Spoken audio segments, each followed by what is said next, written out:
வாங்க இன்றைக்கி ஒரு இட்லி பொடி செஞ்சிடலாம். பாருங்கள், இந்த டம்ளரால் 1 டம்ளர் உளுத்தம்பருப்பு, 1 டம்ளர் கடலைப்பருப்பு. எந்த டம்ளரால் உளுத்தம்பருப்பு எடுக்கிறோமோ அதே டம்ளரால் கடலைப்பருப்பும் எடுத்துக்கோங்க. ஃபஸ்ட்டு கொஞ்சம் 1 ஸ்பூன் எண்ணெய் விட்டுக்கலாம்.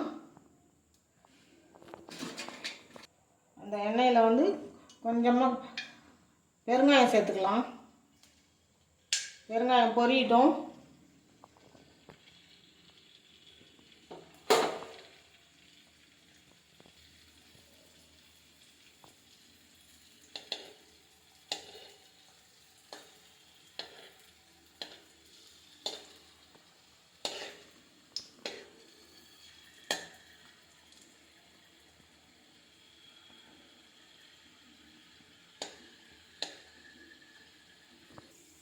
வெங்காயம் பொரிஞ்சிட்டு எடுத்துட்டு இது பாருங்கள், இந்த அளவுக்கு புளி இதையும் எண்ணெயில் போட்டு பொரிச்சிக்கலாம்.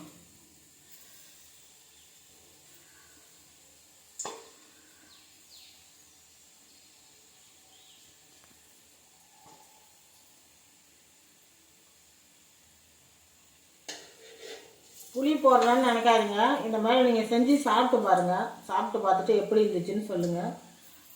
ரொம்ப டேஸ்ட்டாக இருக்கும். புளியும் நல்லா பொரிஞ்சிடுத்து. இதையும் எடுத்துடலாம். பூண்டு 2 பூண்டு அப்படியே தோலோடு போட்டு வச்சுருக்கேன். அதையும் வறுத்து எடுத்துக்கலாம்.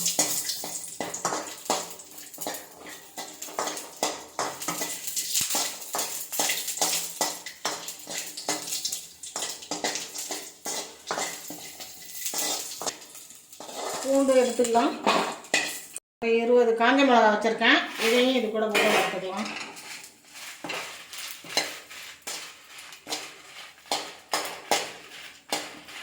போதும், இந்த அளவுக்கு வறுபட்டது போதும். இதையும் எடுத்துக்குவோம்.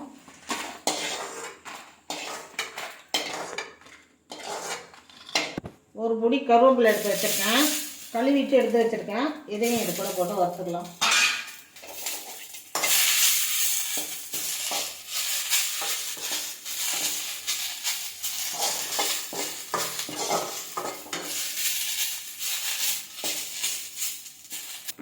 இதுவும் நல்லா வறுபட்டுடுச்சு.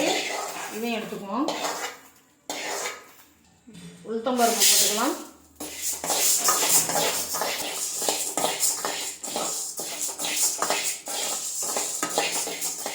நல்லா செவரட்டும்.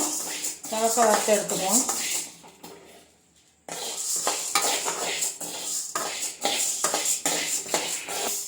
நல்லா செவந்துடுச்சு. கடலைப்பருப்பு போட்டுக்கலாம்.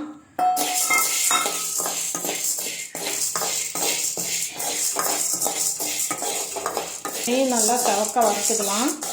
என்னோடய வீடியோவை இப்போ தான் நீங்கள் மொதல் பார்க்குறீங்கன்னா சப்ஸ்கிரைப் பண்ணிவிட்டு பாருங்கள்.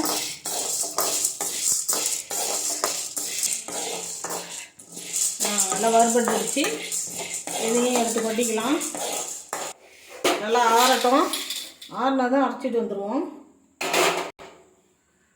நல்லா ஆறிடுச்சு. அரைச்சிக்கிட்டு வந்துடலாம். சூப்பராக இட்லி பொடி ரெடி ஆகிடுச்சு. இது எப்படி இருக்குன்னு சாப்பிட்டு பார்த்துட்டு நீங்களும் இதேமாரி செஞ்சு சாப்பிட்டு பார்த்துட்டு கமெண்டில் சொல்லுங்கள்.